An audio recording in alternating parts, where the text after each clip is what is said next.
Sujet və kompozisiya.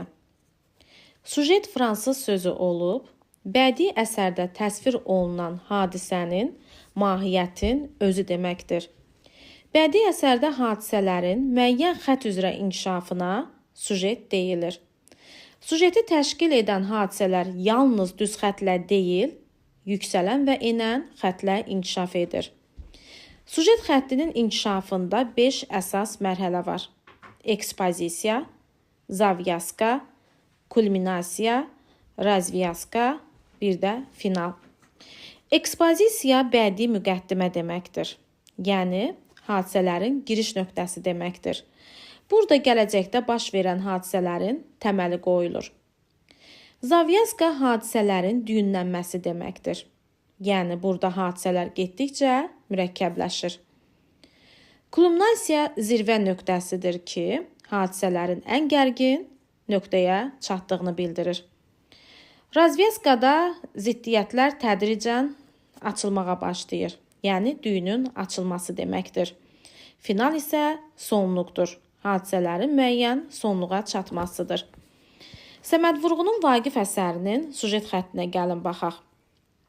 Deməli, burada uşaqlar, əsərin birinci şəkli, yəni Vidadinin namaz qılması, Allaha müraciətlə insanların yaşayış tərzindən şikayət etməsi, Cavad xanın elçilərinin gəlməsi, Vidadinin onlara rədd cavab verməsi, Vaqiflə Vidadinin görüşməsi, bütün bunlar əsərin ekspozisiyasını, yəni giriş nöqtəsini təşkil edir.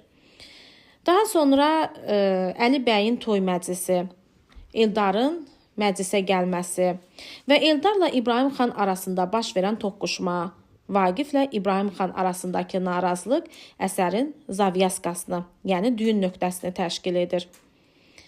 Əsərdə Qacarın Vaqifdən intiqam almaq üçün fürsət axtarması isə kulminasiya nöqtəsidir. Vaqifin zindandan məktub göndərərək Eldardan kömək istəməsi, Xuramanın özünü qayadan atması əsərin razvyaskasını təşkil edir. Yəni, burada artıq hadisələr açılmağa başlayır. Sonuncu 5-ci pərdədə Qacarın öldürülməsi, Vaqifin edamdan xilas olması və Vidadiyə xitabən şeir deməsi əsərin final hissəsidir. Bədii əsərdə sujet və kompozisiya bir-birini tamamlayır. Sujet qəhrəmanın keçdiyi həyat yoludursa, kompozisiya hadisələrin sistemli düzülüşü və tərtibidir. Deməli, bədii əsərdə həyat hadisələrinin biri-biri ilə əlaqələndirilməsinə əsərin kompozisiyası deyilir. Sənətkar kompozisiyanı qurarkən müxtəlif vasitələrdən istifadə edir. Epiqraf, proloq, epiloq, lirik haşiyə, peyzaj kompozisiyanın ünsürləridir. Epiqraf əsərin əvvəlində verilən hikmətli fikir ifadə edən cümlə və şeirdir. Proloq əsərin əvvəlində verilən ön sözdür. Epiloq əsərin sonunda verilən yığcam yekun hissəyə deyilir. Lirik haşiyə mövzudan kənara çıxma deməkdir. Peyzaj isə bədii əsərdə təbiət təsvirinə peyzaj deyilir. Məsələn, Açıq kitab əsərinin əvvəlində belə bir epiqraf verilmişdir.